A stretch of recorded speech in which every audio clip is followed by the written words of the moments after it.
Thank God, this incredible HFY masterpiece found you today. Witness the legend starting now. Hannah pressed her face against the window of the transport ship and watched station Harmony grow larger in the distance. The diplomatic outpost floated in space, like a giant silver wheel slowly spinning against the darkness. Lights blinked along its surface, and ships of all sizes came and went like insects around a hive. This was it, her first real assignment. As a diplomat, her hands shook with excitement and fear. First time in deep space, asked the pilot, a friendly older man from Earth. First time away from Earth at all. And GT, music. And GT, Hannah admitted. Is it always this scary? The pilot laughed. Wait until you meet the aliens. And GT, music. And GT, then you'll know what scary really means. Hannah tried to smile, but her stomach twisted into knots. She had studied for 3 years to get this position. She knew dozens of alien languages, or at least the parts that human throats could pronounce. She had memorized customs, traditions, and diplomatic protocols, music. But knowing facts from books and actually standing in front of a 3 m tall alien were very different things. The transport docked with a soft thump. Hannah grabbed her single bag and followed the pilot through the airlock. The station's air tasted different from Earth's air. Music more metallic and cold.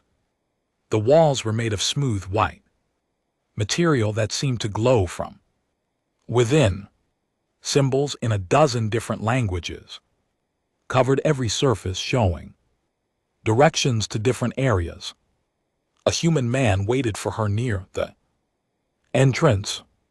He was tall and thin with tired eyes and a polite smile. You must be Hannah. I'm Yuri, one of the other human diplomats. Welcome to Harmony Station. They shook hands. Yuri's grip was firm but quick, like he was in a hurry. Thank you, Hannah said. I'm excited to be here. That'll change, Yuri muttered. He started walking and Hannah rushed to keep up. Listen, I need to give you some quick advice before tonight's reception. Rule 1, don't touch anything unless you're absolutely sure it's okay. Rule 2, don't laugh unless everyone else is laughing. Rule 3, if something looks dangerous, it probably is. And GT, music. And GT, got it. Hannah nodded, though her confidence began to crack. What kind of reception is it? And GT, music. And GT, standard diplomatic greeting. Nothing too formal, just representatives from about 30 different species, all trying not to offend each other while making trade deals. Yuri glanced at her. The creche will be there. Try not to stare at them. The creche. Hannah searched her memory. The warrior species. That's putting it mildly. They're apex predators from a heavy gravity world. They think most other species are weak and useless, especially mammals. They tolerate us because humans have good technology, but they don't respect us.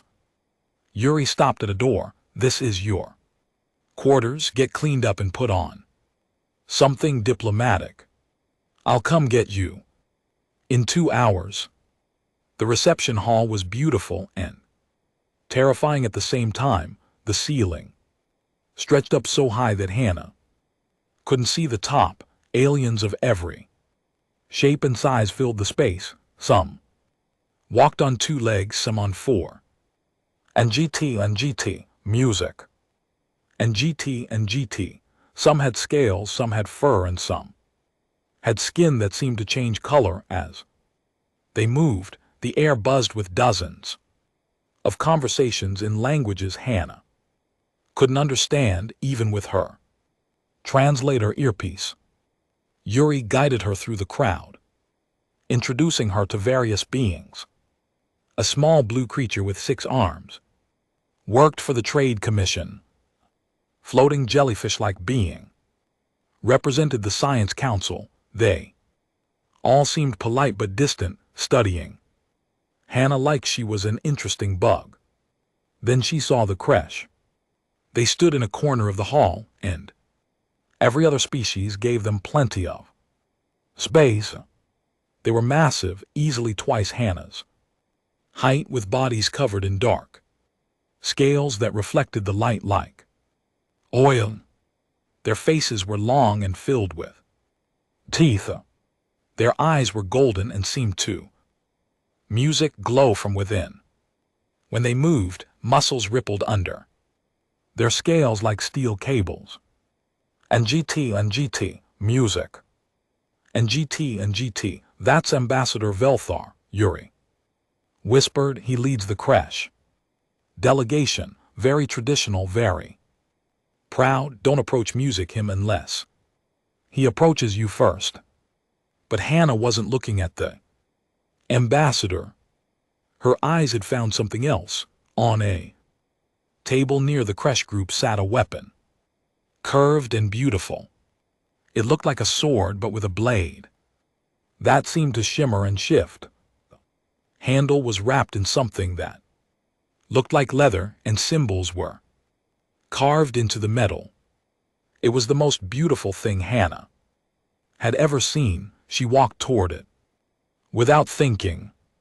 Yuri hissed behind her, but she didn't hear him. She reached out and touched the handle, feeling the smooth leather under her fingers. The weight was perfect, balanced like a work of art. The entire room went silent. Hannah looked up and found Ambassador Velthar staring at her. His golden eyes were wide with something that might have been shock or anger. Every other alien in the room had frozen in place. I'm sorry, Hannah said. Quickly, she put the weapon down. Carefully. I didn't mean to offend anyone.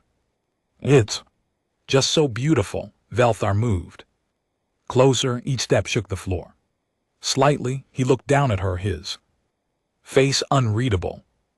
You touched a creche warblade. I'm sorry, Hannah repeated. And GT, music. And GT, her mouth went dry. I should have asked first. No one touches a creche warblade except the warrior who carries it, Velthar said. His voice was deep like rocks grinding together. It is forbidden. And GT, music. And GT, it is law. I understand. I apologize for my mistake. Hannah bowed, hoping that was the right gesture. It won't happen again. Velthar studied her for a long moment. And GT, music. And GT, then something strange happened. The corner of his mouth twitched, showing even more teeth. Was that a smile? You showed no fear when you picked it up. Should I have been afraid? Hannah asked honestly. It's a blade, a tool. Beautiful one, but still just a tool. This time Velthar definitely smiled, though it looked more frightening than music friendly. Most species understand that a creche warblade can cut through steel, that it has taken lives. And GT, music.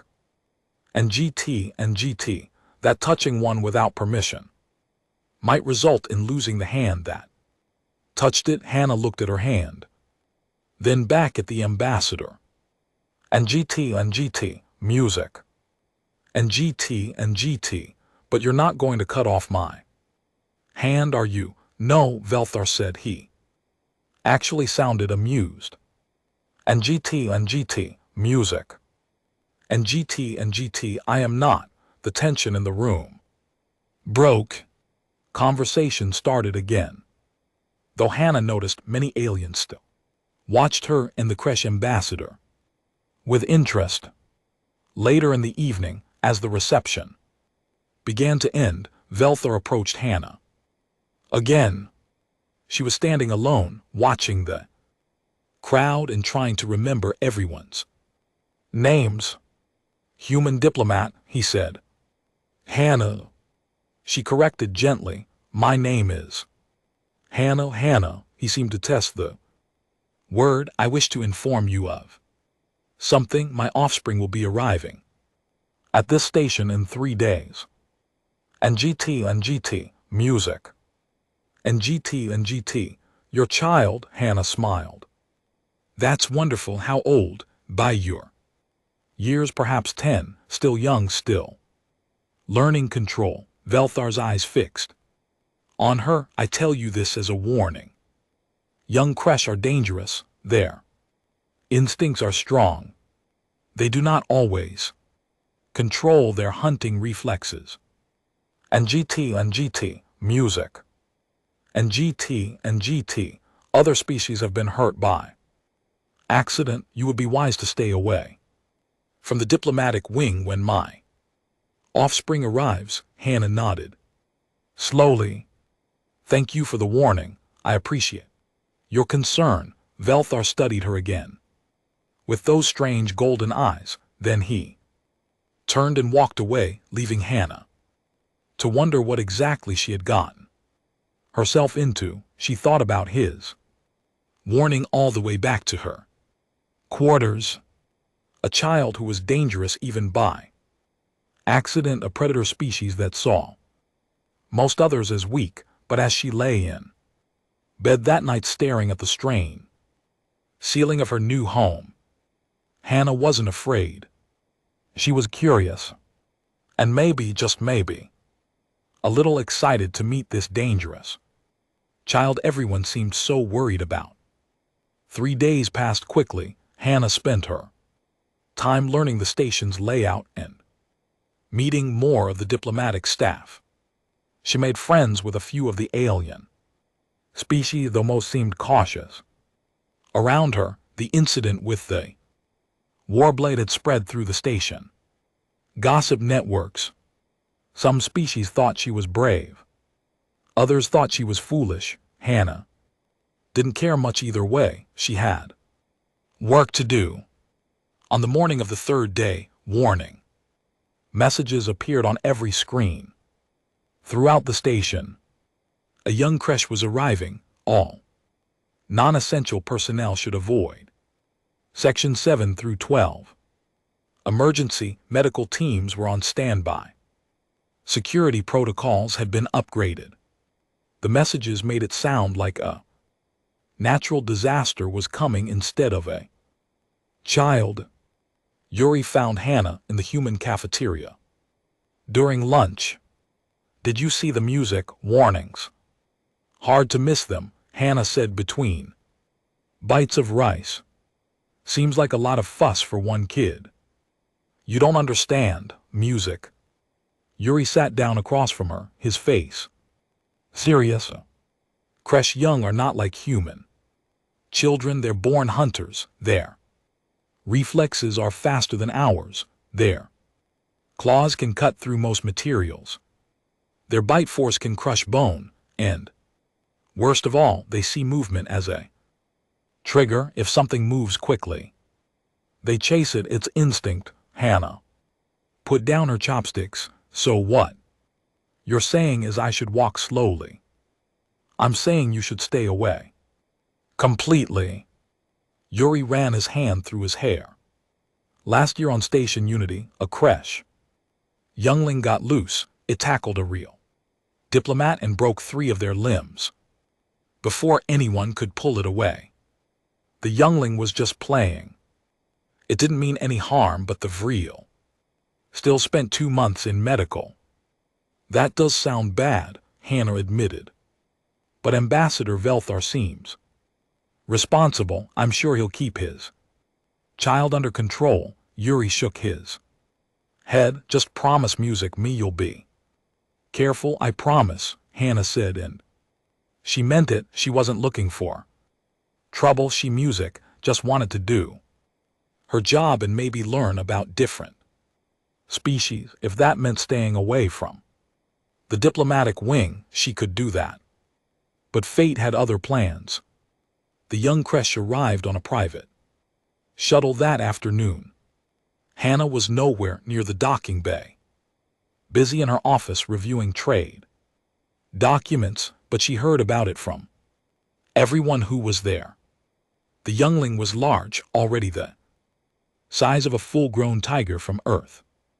Its scales were darker than its father's, almost black with hints of deep purple. Its eyes were the same golden color, bright and alert and always moving, always watching. The station staff had prepared special quarters with reinforced walls and floors. They had removed anything breakable or dangerous. A team of guards stood ready, though. Everyone knew that if the young creche really wanted to escape, the guards couldn't stop it. They were there more for show than actual security. For 2 days, everything went smoothly. Young creche stayed in the diplomatic wing with its father. Hannah saw neither of them as she kept her promise to Yuri and avoided that section of the station. She went to her office, attended meetings, ate in the cafeteria, and returned to her quarters, music. Her life fell into a comfortable routine. On the 3rd day after the younglings' arrival, and GT, music, and GT, Hannah's routine broke. She had stayed late in her office, finishing a report about mineral trade agreements. The work was boring but important. Music, and she wanted to complete it before the next morning's meeting. By the time she finished, and GT, music, and GT, the station's corridors were nearly empty. Most people had gone to their quarters for the night cycle. Hannah gathered her tablet and started walking toward her quarters, taking a shortcut through one of the common areas. This plaza was usually busy during the day, filled with beings from different species meeting and talking. Now it was quiet and empty, lit by soft lights that mimicked evening on most planets. She walked slowly, reading the last few paragraphs of her report on her tablet, making sure she hadn't missed anything important. Her footsteps echoed on the hard floor. The air was cool and still. She didn't notice the young creche until it was almost too late. Care, as his father called him, had slipped away from his guardian. The adult creche who was supposed to watch him had fallen asleep, exhausted from 3 days of constant vigilance. Care was curious and bored and full of energy. He wanted to music, explore, to see the station, to find something interesting. He had been following Hannah for several minutes, staying in the shadows, practicing his stalking skills like his father had taught him. The human moved in a strange way, bouncing slightly with each step. Her scent was odd, different from the other species on the station. She seemed completely unaware of her surroundings, staring at the glowing tablet in her hands. Every instinct Care had was screaming at him to pounce. He was young, but he was still creche. The thrill of the hunt sang in his blood. His claws extended slightly, scraping against the floor with a soft sound. His muscles tensed, his eyes locked onto Hannah's legs, calculating distance and trajectory. Across the plaza, a door opened. Tay, the head of human security, stepped out and froze. And GT, music. And GT, he saw the young creche crouched low, ready to attack. He saw Hannah walking completely unaware of the danger behind. Sorry. His hand went to his communicator, but he knew there wasn't time for backup. Hannah, he shouted. Don't move. But his warning had the opposite effect. Care's instincts took over completely. The shout meant the prey knew it was being hunted. The hunt was on. The young Kresh launched himself forward with explosive power, covering the distance to Hannah in less than a second. He aimed for her legs, planning to knock her down and then stand over her in victory, the way his father had taught him to finish a hunt in training. His jaws opened, ready to grab and hold. His claws extended fully, ready to grip and control. He let out a shriek, music, part challenge and part joy. Hannah heard the shriek behind her. She spun around and saw something large and dark, music flying through the air toward her. Time seemed to slow down. Her tablet fell from her hands. Her body moved without conscious thought, reacting on pure instinct, developed through millions of years of human evolution. The young Kresh expected to hit soft flesh. He expected his prey to fall and cry out in fear. He expected victory. Instead, he found himself caught in midair, held firmly, but not painfully. Strong hands gripped him around his midsection, supporting his weight. His momentum was redirected, and suddenly he was spinning through the air, though he wasn't falling. Hannah caught the creature and felt its weight, heavier than she expected, but manageable.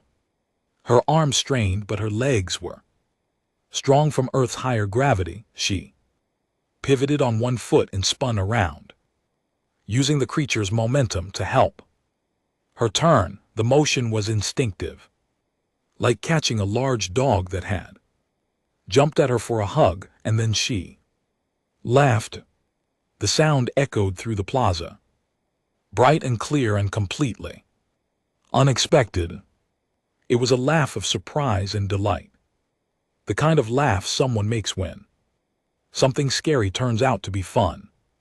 Instead, Tay stopped running, his hand still reaching for his weapon. His mouth hung open in shock. Other beings emerged from nearby corridors, drawn by the noise. They saw the young Kresh held in the air by a human who should have been knocked down and bleeding. They saw the human laughing like this was a game. Ambassador Velthar came running around a corner, his face showing the closest thing to panic that a Kresh could display. He saw his offspring in the human's arms. He saw Hannah spinning like she was dancing. He heard her laughing. He stopped so suddenly that his claws scraped lines in the floor.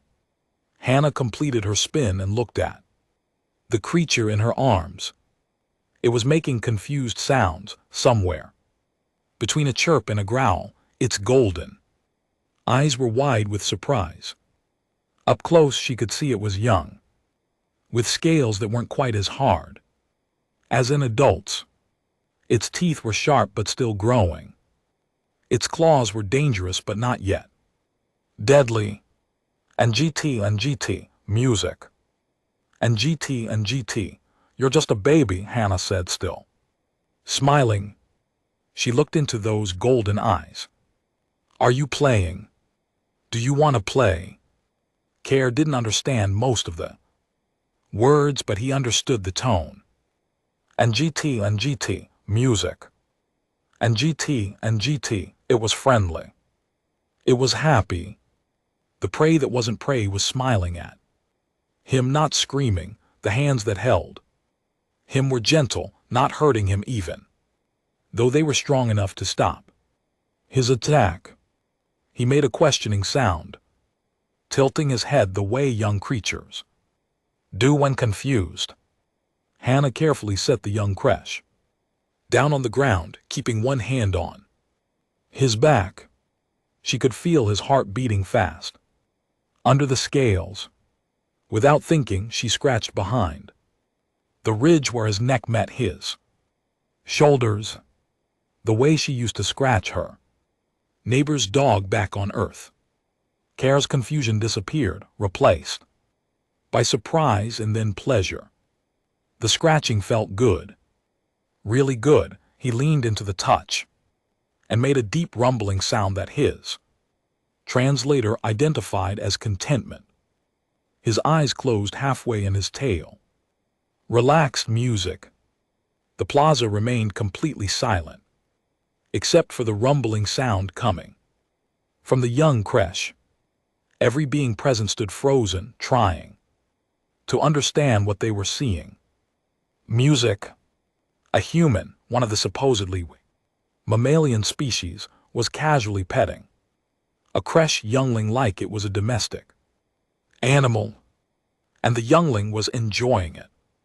Hannah continued scratching behind Care's neck ridge, unaware of the shock radiating through the crowd. She was smiling, completely relaxed. "You're very soft under these scales," she said to Care. "I thought you'd be all rough, but you're smooth. Like a snake I once held at a zoo." Care made another rumbling sound and pressed closer to her leg. This human was strange but nice. She made good feelings happen with her. Hands, she smelled interesting, like something he wanted to be near, and she wasn't afraid of him at all, which confused him but also made him feel safe. Velthar approached slowly, each step careful and measured. He kept his claws retracted and his posture non-threatening.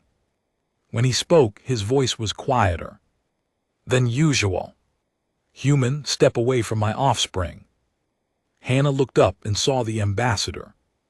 She immediately felt embarrassed. "Oh, Ambassador Velthar. I'm so sorry. Did I hurt him? He jumped at me and I reacted. I didn't mean to grab him so roughly." Velthar's eyes widened. She was apologizing for possibly hurting Care. She should be bleeding on the floor. Right now, she should be screaming in pain. She should be in medical with broken bones and torn flesh, but instead, she was worried about whether she had been too rough with a predator that could have killed her. "You did not hurt him," Velthar said carefully. "But I must ask, how did you catch him?" Creche younglings are fast. Their attacks are difficult to predict. Most species cannot react in time. Hannah shrugged, still keeping one hand on Care's back. The young creche hadn't moved away from her. "I don't know.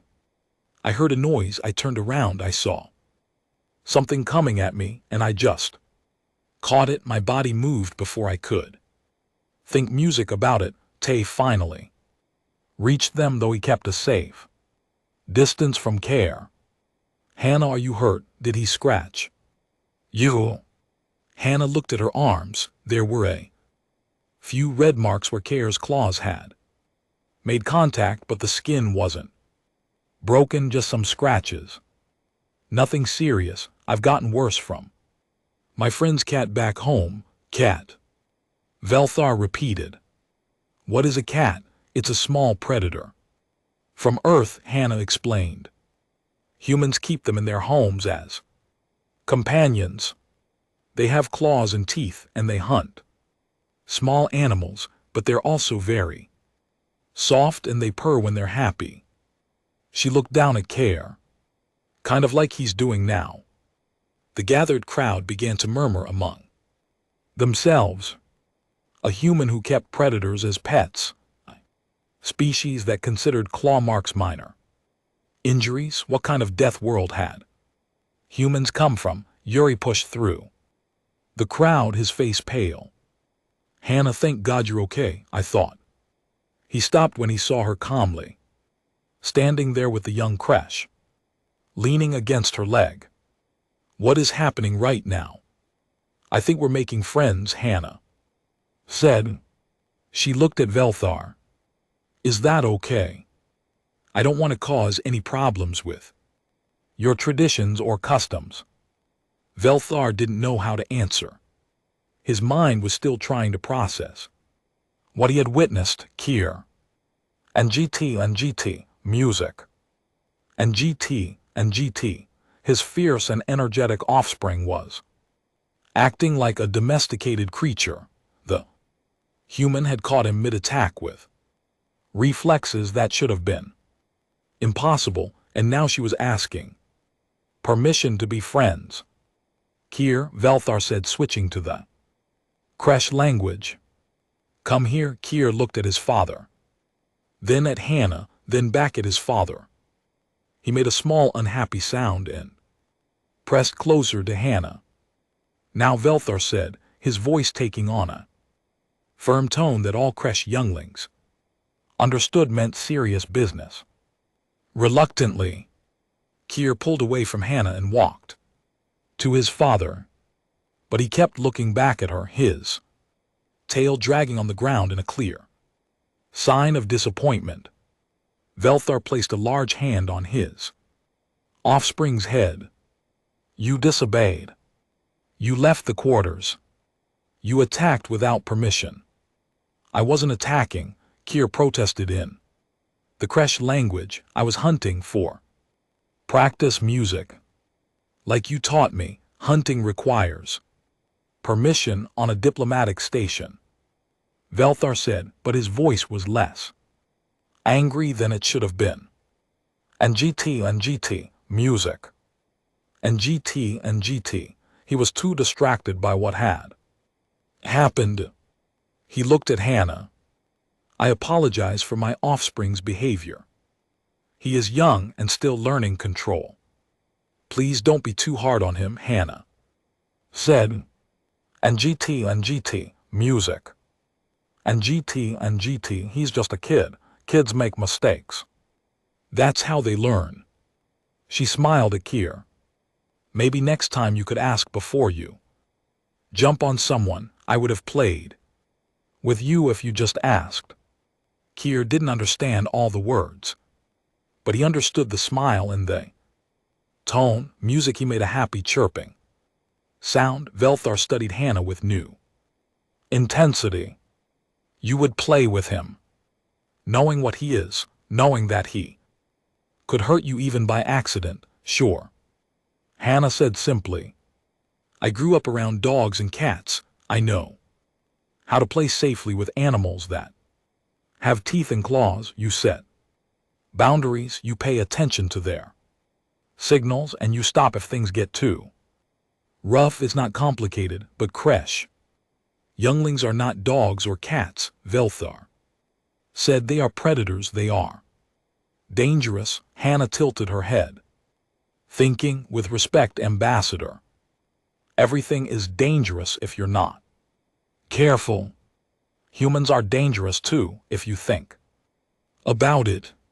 We survived on a planet with all kinds of predators trying to eat us. We learned to work with some of them. We made friends with wolves and turned them into dogs over thousands of years. We figured out how to live alongside big cats and bears and sharks. We're not as weak as everyone seems to think. Crowd murmured louder now. A small blue alien with 6 arms stepped forward. You lived with sharks, the water predators with multiple rows of teeth. Some humans swim with them for fun. Hannah said, they're not as dangerous as people think, if you know how to behave around them and respect them. A floating jellyfish-like being made a sound that the translator rendered as laughter. No wonder humans seemed so calm during first contact. You came from a world where everything was trying to eat you, so meeting new species was just another normal day. Hannah hadn't thought about it that way before, but maybe the alien was right. Earth was dangerous. Humans had learned To adapt music, to be careful, to respect danger without being paralyzed by fear. Maybe that did make them different from species that evolved on safer worlds. Velthar looked down at his offspring, who was still watching Hannah with interest. He looked at the scratches on Hannah's arms, barely visible and clearly not bothering her. He looked at her face, open and friendly, and completely unafraid. Something shifted in his understanding of humans. I must discuss this with my offspring. And GT, music. And GT, Velthar said formally. We will return to our quarters, but Hannah, if you are willing, perhaps you could visit tomorrow during the day cycle. With supervision, Kier should learn about different species, and clearly he has taken an interest music in you. Hannah's face lit up. I'd love that.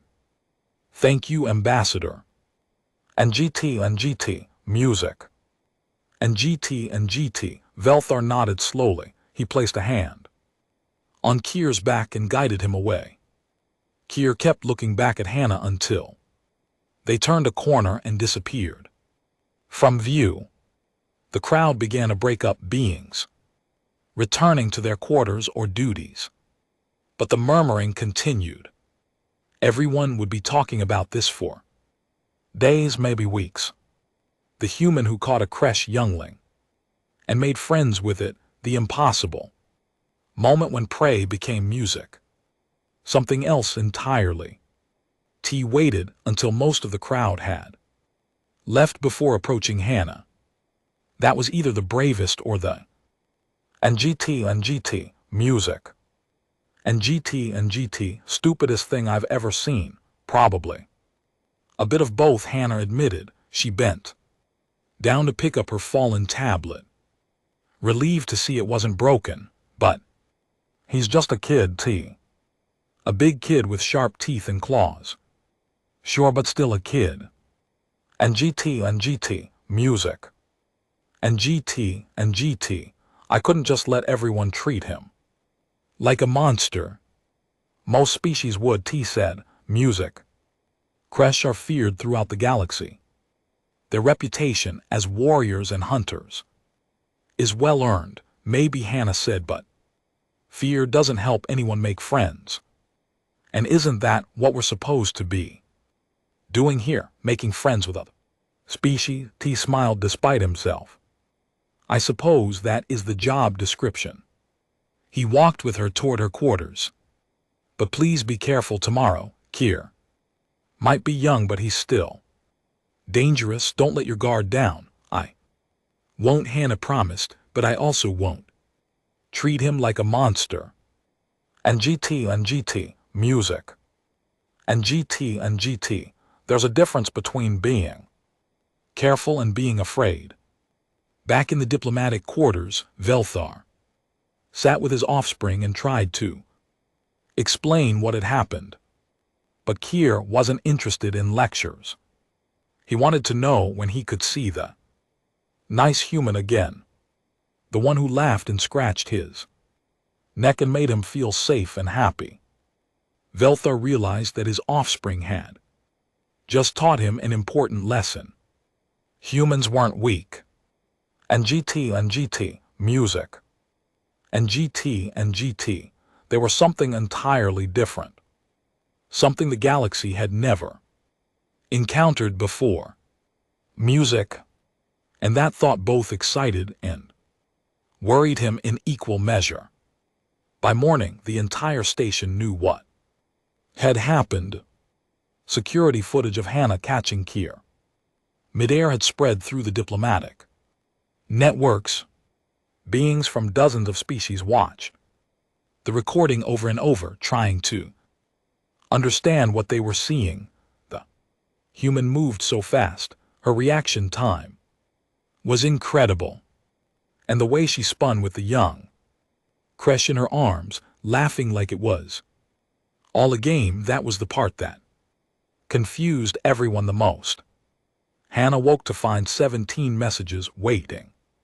For her, 3 were from other human diplomats congratulating her on not dying. 5 were from alien diplomats requesting interviews to discuss human capabilities. 2 were from the station's medical team asking her to come in for evaluation. 1 was from Yuri telling her she was insane. And 6 were from various news networks asking for exclusive stories. She deleted most of them and got ready for work. She had agreed to visit Kier in the afternoon, and she was looking forward to it, but first she had a meeting scheduled with Ambassador Velthar, and that made her nervous. The meeting took place in a neutral conference room. Velthar sat on one side of the table, his large frame making the furniture look. On the other side sat Hannah, Yuri, and Nari, a human xenobiologist who worked on the station studying alien species. A holographic display floated between them showing various data and images.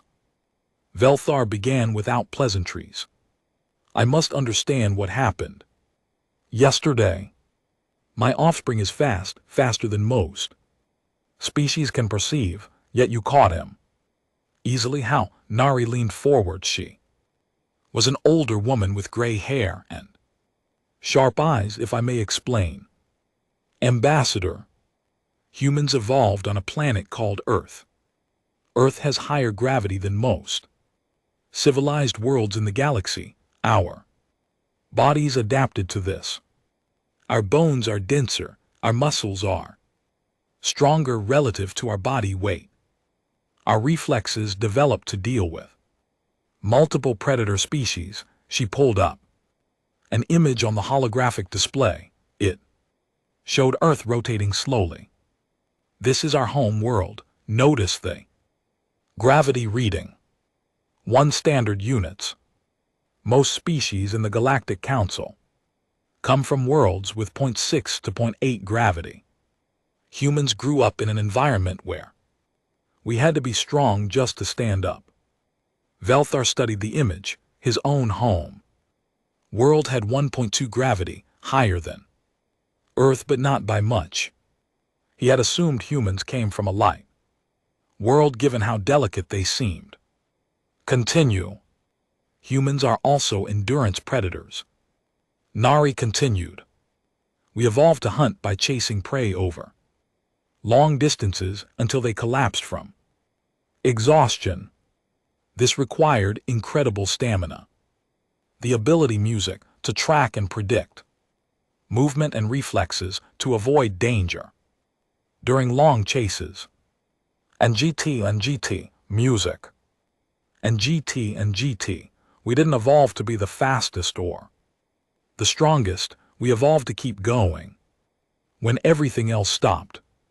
Another image appeared showing various Earth animals. These are some of the predators that humans lived alongside. This is a lion. This is a tiger. This is a bear. This is a crocodile. This is a great white shark. Humans didn't just survive around these creatures. We thrived. We learned to coexist with them, to hunt them, and eventually to domesticate some of them. Velthar leaned closer to the display, studying the predators. Some of them looked remarkably dangerous with claws and teeth that could easily kill you. Domesticated predators.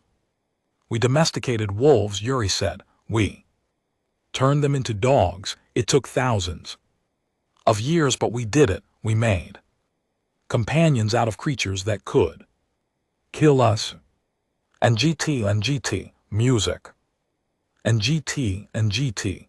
We also domesticated cats, which are small predators. Some humans even keep reptiles and large birds as pets. But why? Velthar asked. Why would you want predators in your homes? Hannah spoke up for the first time. Because we like music them, because they're interesting and beautiful and make us happy because we're social creatures and we form bonds with other species easily. It's just part of who we are. Nari pulled up another music image. This one showed a human child hugging a large dog. Humans bond with other species in a way that's rare in the galaxy. We see a creature and our first instinct isn't fear or aggression. It's curiosity. We want to understand it, to connect with it, maybe to make friends with it. This trait helped us survive on Earth where cooperation was essential. Your planet sounds like a nightmare, Velthar said bluntly, full of dangers and predators. It can be dangerous, Hannah agreed. But it's also beautiful. And the danger taught us to be adaptable. We learned to use tools to work together, to think creatively. We became good at reading body language from other species because our lives depended on knowing if an animal was about to attack or was just curious. Velthar sat back, his mind working through this new information. So when Kier jumped at you, you didn't see a deadly predator, you saw a young creature playing. Exactly, Hannah said. His body language was all wrong for a serious attack. His eyes were wide with excitement, not focused with intent. His claws were extended but not locked. He was pouncing the way puppies pounce. I've seen it 1,000 times from dogs back home. And GT, music.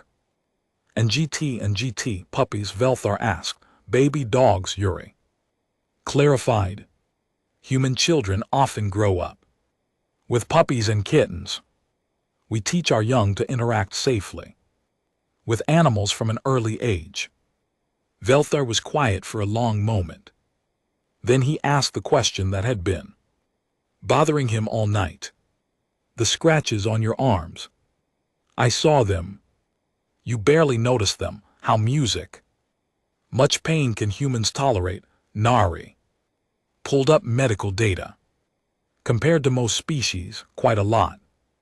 Our pain receptors are less sensitive than many others. We evolved this way because on Earth, stopping to music, deal with minor injuries during a hunt, or while fleeing danger could get you killed. Humans learn to keep going, even when hurt. And GT, music. And GT, we have documented cases of humans continuing to function with broken bones, deep wounds, and severe injuries that would incapacitate most species. This seems impossible, Velthar said, but he had seen the evidence with his own eyes. Hannah had been scratched by Kier's claws and had treated it like a minor inconvenience. Another human joined the meeting, arriving music late. His name was Day, a cultural attaché who specialized in human history.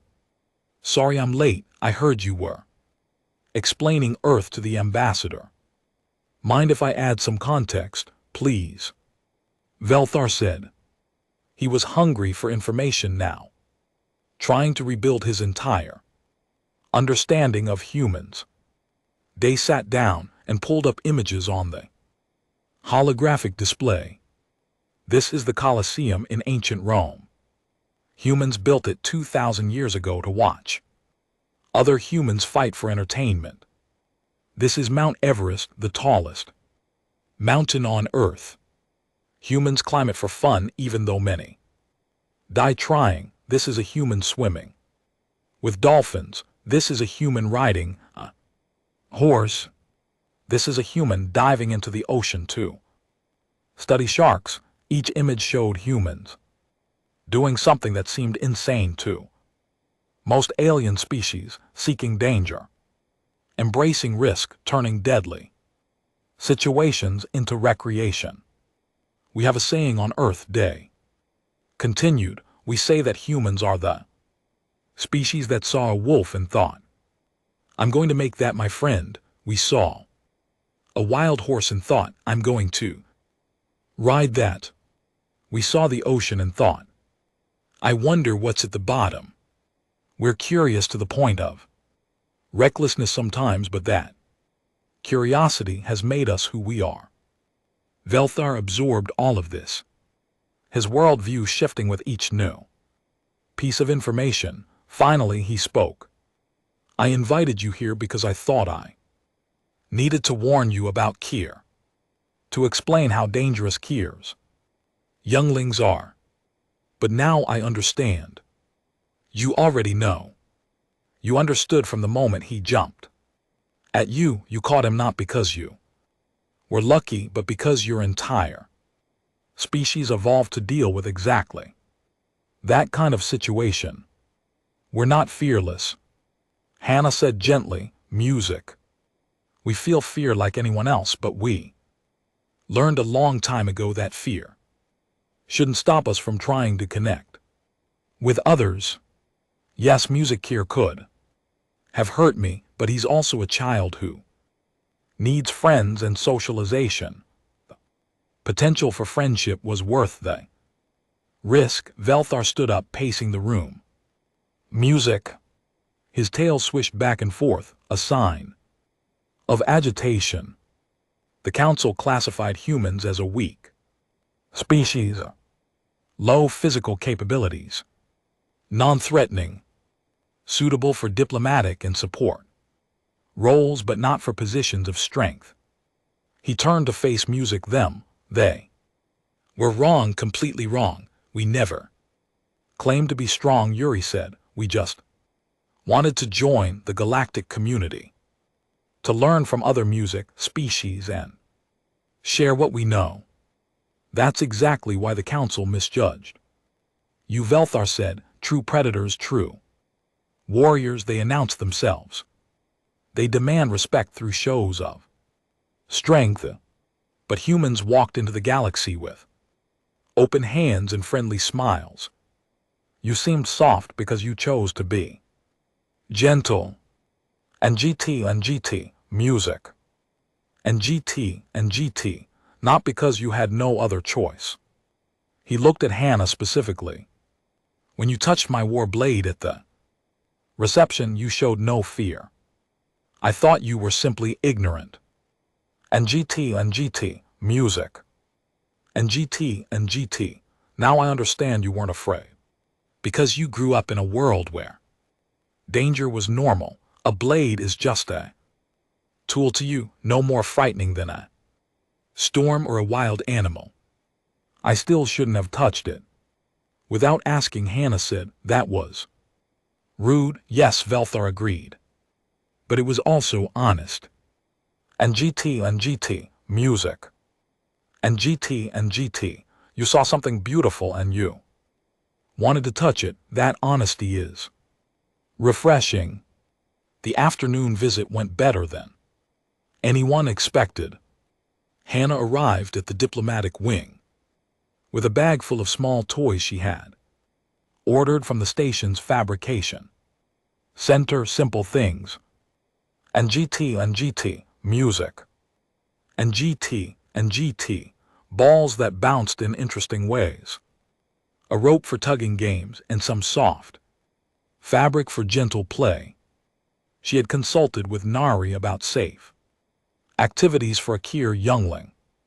Kier was thrilled to see her. He bounded over the moment she entered, making happy chirping sounds. Velthar watched from the side of the room as Hannah knelt down and greeted his offspring properly, letting Kier sniff her hands and get comfortable before starting to play. She taught him to fetch, throwing a ball across the reinforced room and praising him when he brought it back. She played tug of war with the rope, always careful not to pull too hard or let the game get too rough. Music. When Kier started to get overexcited, she made him sit and calm down before continuing. It was basic training. And GT, music. And GT, the kind any human would use with a dog. But it worked perfectly. Velthar realized he was seeing something extraordinary. Hannah was teaching his offspring control. Through play, she was setting boundaries kindly but firmly. And Kier was responding, learning, becoming calmer and more focused with each passing minute. Over the next few weeks, Hannah visited regularly. She became Kier's favorite person on the station. He would wait by the door for her, his tail wagging slightly when he heard her footsteps. She brought new games and activities. She told him stories about Earth, about the animals that lived there, about human children and their adventures. Kier listened with complete attention. And GT, music. And GT, his golden eyes bright with interest. Other species began to notice the change. In the young Kier was calmer around the station. He no longer saw every movement as an invitation to pounce. He had learned to control his hunting instincts, to channel them into appropriate play, rather than dangerous behavior, all because a human had treated him not as a monster to be feared, but as a child to be taught and befriended. Velthar watched and learned. He started observing the other humans on the music station more carefully. He saw how they interacted with different species, always friendly, always curious, never showing fear even in situations that would terrify most beings. He saw their strength hidden beneath gentle manners. He understood now that humans were perhaps the most dangerous species he had ever met, precisely because they didn't look dangerous. One evening, Velthar invited Hannah to his quarters for a cultural exchange.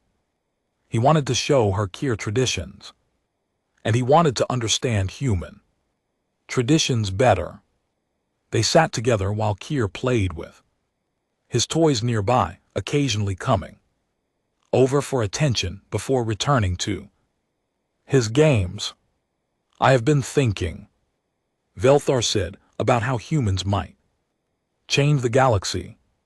Hannah looked up from the Kier tea she was trying. It was too bitter for her taste, but she drank it politely. "Change it how?" "Most species in the council maintain strict boundaries. We interact for trade and politics, but we remain separate. Each species keeps to its own kind, trusting only those who are similar." Velthar gestured to Kier. "But you don't do that. You see my offspring, a creature from a species known for violence, and you see a friend. You make connections where others see only differences." "That's just how humans are," Hannah said. "We like meeting new people, or new species, I guess. We're curious about others." "It's more than curiosity," Velthar insisted. "It's a gift. The galaxy needs bridge builders, beings who can connect disparate groups. Humans could be those bridges." 3 months after Hannah's arrival at the station, the Galactic Music Council called a formal session to discuss humanity's full membership. Representatives from every major species gathered either in person or through holographic projection. The chamber was massive, with seating arranged in rising circles around a central platform. Velthar had been asked to present his observations on humans, as he had spent the most time interacting with them in a diplomatic music setting. He stood on the central platform, his large form imposing, but his manner calm and measured. "Honored council members," he began, "I was asked to observe humans and report on their suitability for full council membership. I have completed my observations, and I must begin with an admission. We have categorized humans incorrectly. From the beginning, murmurs spread through the chamber. The council leader, a floating being of pure energy, gestured for silence. Explain, Ambassador Velter. And GT, music. And GT. We called humans weak, Velter said. We saw that they were not as physically strong as Kresh, not as intellectually gifted as the Vreen, not as technologically advanced as the Korthan. We placed them in a category of lesser species suitable for support roles, but not for leadership. We were wrong. He activated the holographic display, showing the footage of Hannah catching Kier midair. Every being in the chamber had seen it before, but watching it again in this context gave it new meaning. This is a human diplomat named Hannah, catching my offspring during an unplanned hunting exercise. My offspring is fast, strong, and trained in Kresh combat techniques from birth, yet this human caught him as easily as if he were a toy. Her reflexes were perfect, her strength was sufficient, and her response to what should have been a terrifying attack was laughter.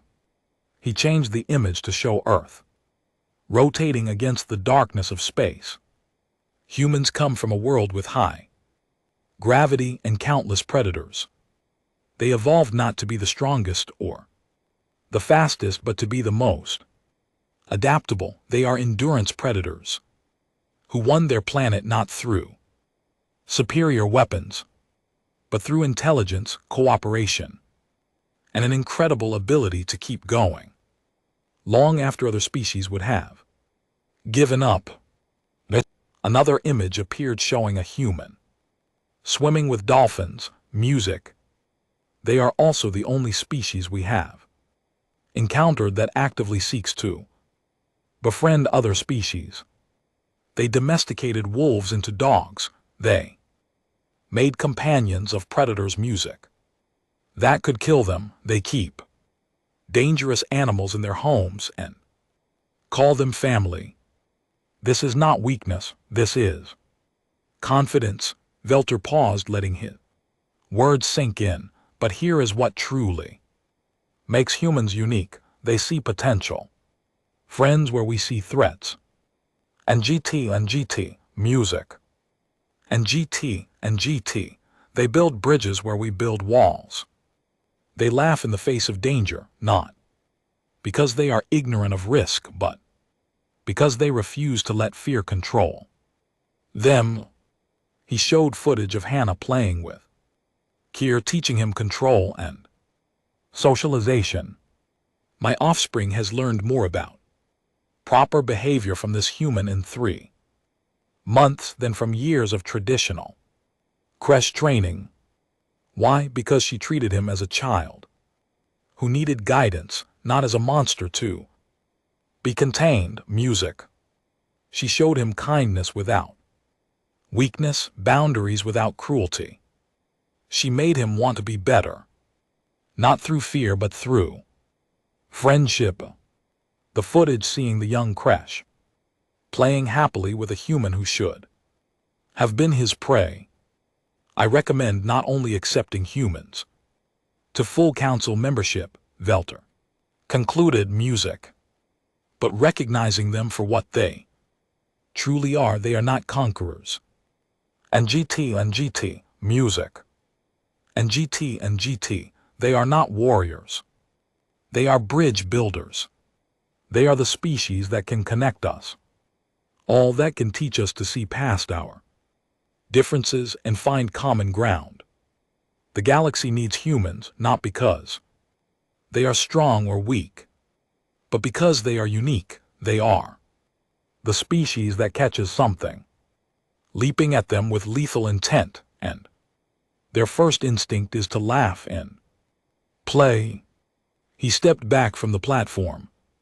That is my report. Music. The vote was unanimous. Humans were granted full council membership with all rights and privileges, but more importantly, the galaxy's perception of humanity shifted. They were no longer seen as the weak species that got lucky with technology. They were seen as the social species, the bridge builders, the friends to all. After the council session, Hannah and Velter stood together in the station's observation dome. Kier was with them, now much larger than when he had first arrived, but still playful and affectionate. Earth was visible through the dome, a blue and green marble against the darkness. "That's my home," Hannah said, looking at the planet with love and homesickness. "That's where I learned to be brave, where I learned that different doesn't mean dangerous. And GT, music. And GT, where I learned that friendship is worth the risk." Kier pressed against her side, making his rumbling purr sound. She scratched behind his neck ridge, and he closed his eyes in contentment. "Will you visit my homeworld?" Kier asked through his translator. His language skills had improved greatly over the months. "Father says we will return soon. I want you to meet my family. I want to show them the human who taught me to be better." Hannah looked at Velter, who nodded. "You would be welcomed as an honored guest, and I think my people need to music meet you. They need to see what humans truly are." "I'd love to visit," Hannah said. She smiled, imagining herself on the Kresh homeworld, surrounded by beings who were supposedly terrifying warriors. But she wasn't afraid. She had met one, Kresh, and he had become her friend. The others were just people she hadn't met yet. Velter watched Earth through the dome, thinking about all the predators that lived there, all the dangers humans had faced and overcome. He thought about how his species had built their civilization on strength and conquest, while humans had built theirs on cooperation and curiosity. Different paths, but both led to the stars. "The galaxy is about to change," he said quietly. "Humans will change it, not through force but through friendship, not by conquering but by connecting. And we will all be better for it." Hannah didn't respond with words. She just smiled and continued petting Kier, watching her homeworld and thinking about the future. A future where humans weren't the weak species or the strong species. They were just humans, being themselves, making friends wherever they went. And somehow that was enough. That was more than enough. In the months and years that followed, humans spread throughout the galaxy. And GT, music. And GT, they served as diplomats, mediators, teachers and friends. They built connections between species that had never spoken before. They saw potential where others saw only differences. And GT, music. And GT, they laughed in the face of danger and turned enemies into allies with patience and understanding. And whenever anyone asked how humans became so important to the galactic community, the story people told was always the same. They told about a young diplomat named Hannah and a Kresh cub who jumped at her legs. They told how she caught him midair and spun around laughing, turning what should have been an attack into music, the beginning of a friendship. That moment, frozen in security footage and shared across 1,000 worlds, became a symbol of what humans brought to the galaxy: joy in the face of danger, friendship instead of fear, laughter. And GT, music. And GT, instead of violence, That was humanity's gift to the stars. And the galaxy would never be the same.